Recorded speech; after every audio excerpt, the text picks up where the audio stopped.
Quelques 3 décennies après l'apparition du sida, l'on estime que le monde est sorti de l'urgence. Pour autant, la maladie reste une menace à l'échelle planétaire.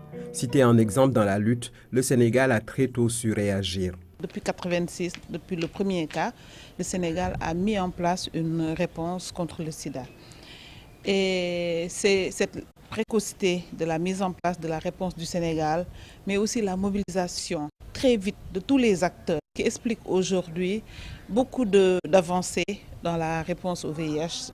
Aujourd'hui, la prévalence enviable de 0,7% notée dans la population générale constitue un résultat honorable. On le doit à des stratégies de prévention, de dépistage, de traitement efficaces. Les premières générations de traitement ont commencé en 1998 et le nombre de sites est passé pratiquement de 2 sites à actuellement plus de 150 sites où les malades peuvent accéder. Toute structure de santé, poste de santé, centre de santé, hôpital et un centre en réalité de dépistage volontaire. Il est aussi évident pour un Sénégalais de connaître son statut sérologique à la limite que d'avoir une pièce d'identité. Déjà en 1998, le centre de traitement ambulatoire ouvrait ses portes.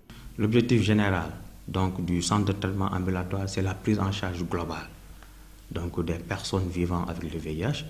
La prise en charge globale sous-entend la prise en charge médicale, la prise en charge psychosociale, la prise en charge nutritionnelle, mais aussi sur le plan économique, l'accompagnement des patients. À l'heure actuelle, la décentralisation est effective. Les patients sous ARV peuvent être suivis sur toute l'étendue du territoire national. Un pari osé, gagné.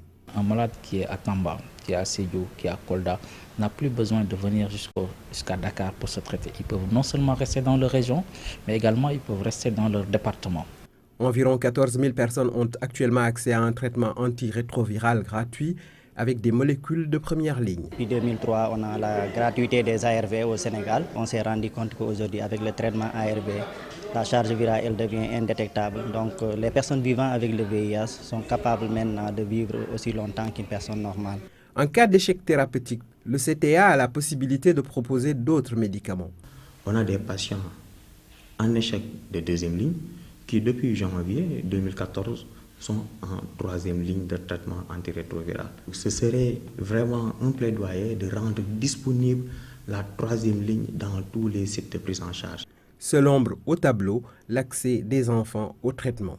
Autant nous avons un panel d'antirétroviraux chez les adultes, autant chez les enfants, le choix est limité parce que les industries pharmaceutiques n'en produisent pas beaucoup. Maintenant, le grand gap que nous avons en réalité, c'est notre capacité à diagnostiquer tous les enfants infectés. Ça, nous n'avons pas encore à le réussir parce que tout simplement, nous ne pouvons pas avoir des pédiatres partout. De grands pas ont été franchis dans la prévention de la transmission mère-enfant, PTME. Nous n'avons pratiquement plus, lorsque le traitement est bien suivi chez la femme enceinte d'enfants infectés, quoi nous sommes parvenus, c'est de pouvoir montrer que le Sénégal pouvait réduire la transmission du virus du sida de la mère à l'enfant de 30% à moins de 4%. Et nous parlons même d'élimination. Il y a un plan d'élimination qui est conçu. On peut envisager que le taux de transmission de la mère à l'enfant est fortement réduit et on se permet même d'envisager un monde sans enfants qui vivent avec le VIH-Sida. Une autre difficulté est la gestion des comorbidités, hépatite et tuberculose entre autres. La recherche peut aider à les combattre. De façon générale, la prise en charge sanitaire est indissociable de la recherche. C'est bien une équipe sénégalaise qui a découvert le VIH2 et puis l'accès aux ARV n'était pas une évidence. C'est grâce vraiment à des recherches menées au Sénégal qu'on a démontré la possibilité de traiter des patients en Afrique, ce qui a permis de démocratiser ce traitement et de le rendre accessible. Je rappelle que le débat dans les années 96-97, c'était de dire que les Africains ne sont pas capables d'utiliser des ARV et qu'il fallait mettre le focus sur la prévention. Le leadership sénégalais dans ce domaine est incontestable, malgré la faiblesse relative des moyens. Le niveau de formation des personnels et le coût des équipements peuvent constituer un frein au développement de la recherche. Le personnel qui a la capacité de faire cette recherche, ce n'est pas évident parce que ça nécessite quand même une expertise et souvent qui demande beaucoup d'années de formation. Il y a aussi des défis au niveau des équipements et du matériel parce que ça coûte très cher. Si la recherche a son importance, l'action de la société civile non plus n'est pas négligeable. La cible passe de la population générale aux groupes clés les plus exposés à l'infection à VIH-Sida. Et nous développons des stratégies qui sont adaptées à chaque cible. Pour autant, nous faisons de la prévention. Nous développons un important volet de prise en charge communautaire des personnes infectées. Notre programme de plaidoyer aussi est un volet important dans ce qu'on est en train de faire. Plutôt que d'être laissés en rade, les groupes clés sont impliqués. La stratégie, c'était de voir parmi les personnes vivant avec le VIH, parmi les populations clés, ceux qui sont prêts à pouvoir aider leurs pairs.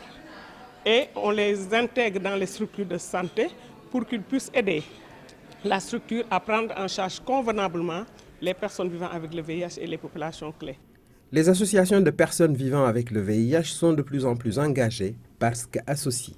On est parvenu grâce aujourd'hui aux organisations qu'on regroupe de pouvoir capitaliser, de pouvoir les canaliser, de les maîtriser, de les avoir dans des associations et de suivre l'évolution des patients. On doit aujourd'hui considérablement valoriser ce travail de médiateurs de santé qui sont dans les structures de prise en charge et que leur donner un statut spécial dans ce pays-là. L'éventail des acquis de notre pays est large, mais reste tributaire des financements extérieurs. 80%, disons, de nos financements dépendent de ressources extérieures. Un programme ne peut pas être viable dans ces conditions. Nous devons augmenter les financements domestiques. Mais tout ne va pas venir de l'État. L'État fait déjà beaucoup. Nous allons encore faire le plaidoyer pour demander à notre gouvernement de faire encore des efforts pour augmenter sa subvention pour la lutte contre le sida. Beaucoup d'acteurs craignent légitimement une réduction de ces financements, d'où l'urgence d'imaginer des mécanismes innovants. Certains ont parlé du taxe sida, mais je dis encore, il faut savoir qu'est-ce qu'il faut taxer. Et cela demande un dialogue national pour qu'on voit où est-ce qu'on peut encore faire des efforts. En dépit des inquiétudes, nous pouvons compter sur nous-mêmes avec le leadership du président de la République, du Premier ministre et la détermination du ministre de la Santé.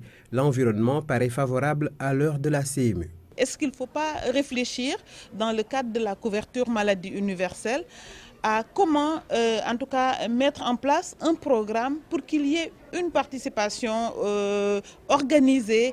Les pistes de substitution aux financements extérieurs sont nombreuses. Le secteur privé, les taxes en sont quelques-unes.